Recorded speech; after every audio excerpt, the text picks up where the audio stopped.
Chicken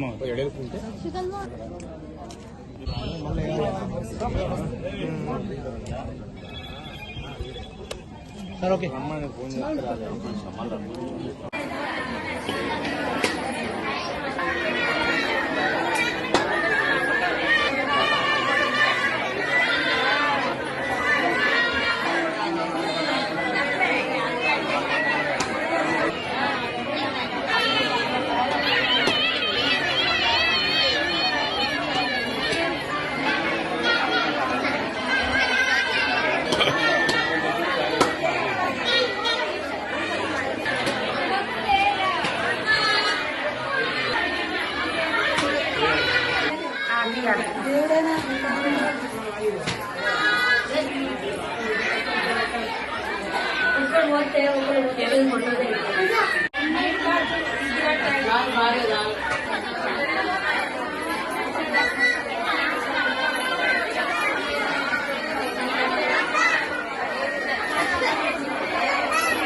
పోయలే ఓడిపోయాం ఇట్లా పోయలే కదా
సుల్తానాబాద్ మండలం మద్దికుంట గ్రామంలో మా ముదిరాజ్ సోదరులందరూ సోదరిమణులందరూ ఇలా అత్యంత వైభవంగా తమ ఇరవేలిపోయినటువంటి పెద్దవ తల్లికి బోనాలు సమర్పించి పట్నం వేసే కార్యక్రమాన్ని మరి ఘనంగా నిర్వహించుకోవడం జరుగుతూ ఉంది.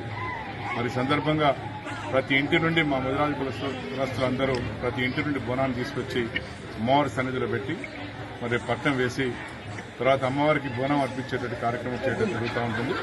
మరి ఇంత గొప్పగా ప్రతి ఇంట్లో ఒక గొప్ప పండుగలాగా ఈ కార్యక్రమాన్ని చేసుకోవడం చాలా సంతోషం.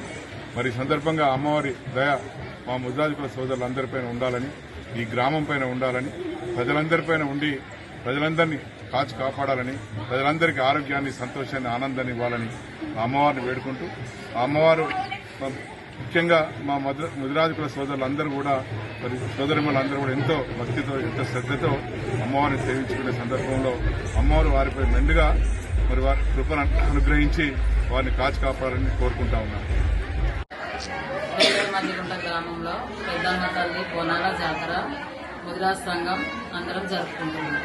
అమ్మవారికి పంటనం వస్తుంది, బోనాలు, కోడి బియ్యాలు, వస్త్రాలంకరణలు అన్ని.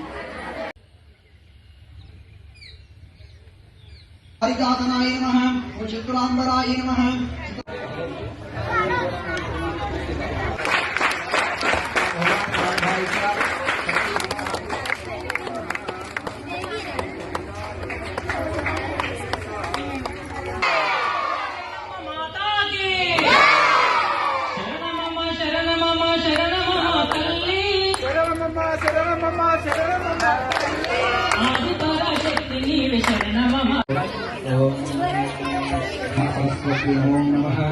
ఓం భూర్భువః తత్సవితుర్వరేణ్యం భర్గో పానాయ స్వాహా వ్యానాయ స్వాహా ఉదానాయ స్వాహా ఓం ప్రాణాయ స్వాహా మధ్యే మధ్యే.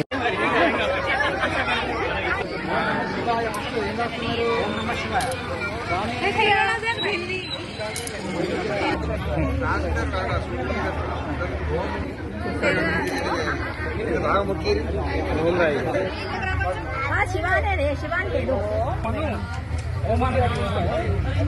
శివాయ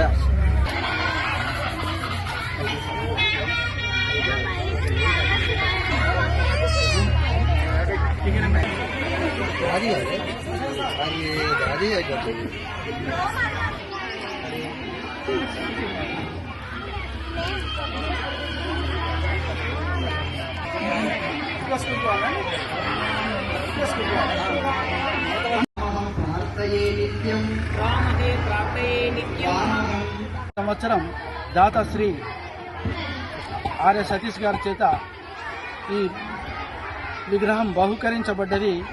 అదే ప్రతి సంవత్సరం ఈ జయంత్యుత్సవాలు ఇదే విధంగా కొనసాగబడాలని ఆ మాత యొక్క చల్లని ఆశీస్సులు నా గట్టపల్లి యొక్క విద్యార్థి బృందం అందరికీ ఎల్లవేళలా ఆ మాత యొక్క ఆశీస్సులు లభించి మా పిల్లలు గట్టపల్లిలోనే కాకుండా సుల్తానాబాద్, పెద్దపల్లి, ఉమ్మడి కరీంనగర్, తెలంగాణ, భారతదేశం మొత్తం మీద పేరు ప్రఖ్యాతి గడించాలని మేము ఆశిస్తూ మా కార్యక్రమానికి వచ్చిన పెద్దలందరికీ గారి జయంతి సందర్భంగా మన కళాశాలలో వారి ఫోటోకు మనము జయంతి వేడుకలు నిర్వహించడం జరిగింది.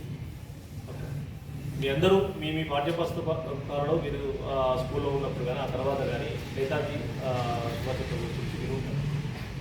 సో మనకు వారు మనకు స్వాతంత్రం సిద్ధించడానికి వారి యొక్క ప్రయత్నం కూడా చాలా గొప్పదే. ఎందుకంటే వారు గాంధీ గారు అహింస మార్గంలో చేసి వీరు లేదు మేము కూడా దేశం తరఫున ఒక మిలిటరీ వరకు పోరాడగలుగుతామని చెప్పేసి ఒక మిలిటరీని కూడా ఏర్పాటు చేసేసి, అంటే ఒక దేశం వాళ్ళ దగ్గర నుంచి దేశాన్ని నడుపుతున్నప్పుడు మిలిటరీ నడపడం వేరు, అతను దేశంలో ఒక పరిపాలన చేయకుండా ఒక స్వతంత్ర సమరయోధుడిగా అతను పిలుపునందుకొని కొందరు వేలాది మంది యువకులు ఒకేనా అతని మిలిటరీలో చేరి దేశం మొత్తం మీద మిలిటరీలో చేరేసేసేసి ఆ మిలిటరీ ద్వారా కూడా ఆయుధాలు చేపట్టేసేసేసేసి మన దేశానికి ఒక సైన్యం ఏర్పాటు చేసేసేసి, అంటే దేశానికి స్వాతంత్రం రాకముందే దేశానికి సైన్యం ఏర్పాటు చేసేసేసి బ్రిటిష్ వారిపై తిరుగుబడితే వాళ్ళు ఒకనొక టైంలో లేదు ఈ సైన్యము మనము వాళ్ళని తట్టుకోలేము, వీరికి స్వాతంత్రం ఇచ్చేసి వెళ్దామనే ఉద్దేశం కొద్దీ అప్పుడు వారు మనకు స్వాతంత్రం ఇచ్చి మన దేశం నుంచి వీడిపోయడం జరిగింది. ఆ స్వాతంత్రం ఇవ్వడం వల్లే ప్రజాస్వామ్యంలో ఈరోజు మనందరము మీరు చదువుకోగలిగినా, లేదంటే మీరు చదువు చెప్పినా, ఇన్ని కళాశాలలు పాఠశాలలు ఉన్నా, లేదంటే ఒక మనం సుఖవంతమైన జీవితం జరుపుతున్నామంటే ఆ రోజు ఆ స్వతంత్ర సమరయోధులు పడ్డ కష్టమే మనకు. దాంట్లో జన్మించడం జరిగింది. కటక్ ప్రాంతంలో జన్మించింది. ఏమన్నాడంటే ఒక నినాదం, నాకు రక్తాన్ని ఇవ్వండి, నేను మీకు స్వాతంత్రాన్ని ఇస్తానని ఒక గొప్పనైనటువంటి మాట చెప్పి స్వాతంత్ర సమరయోధులుగా ఇక్కడ కీర్తించడం అనేటువంటి జరిగింది. కాబట్టి దినోత్సవాన్ని ఈరోజు మనం పూర్తి చేసుకోవాలి.